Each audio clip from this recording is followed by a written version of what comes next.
Hanggang ngayon ba, nagtitiis ka pa rin sa kulang yung sahod? And gusto mong mag-part-time dito sa online? Well, good news, naghahanap kami ng mga tao na willing na matuto kung paano namin to ginagawa dito sa online at bakit kami kumikita. Una, mag-comment ka sa ibaba ng video na to para isa ka sa matulungan at maturuan ko kung paano ka kikita ng nasa bahay lang. Pangalawa, pwede mo tong gawin part-time kung ikaw ay may trabaho o di kaya isa kang OFW.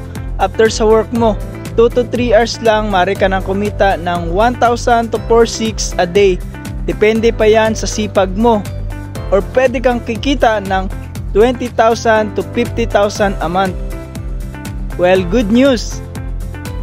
Isa ka na sa matutulungan ko at maturuan dito. Kaya mag-message ka. See you!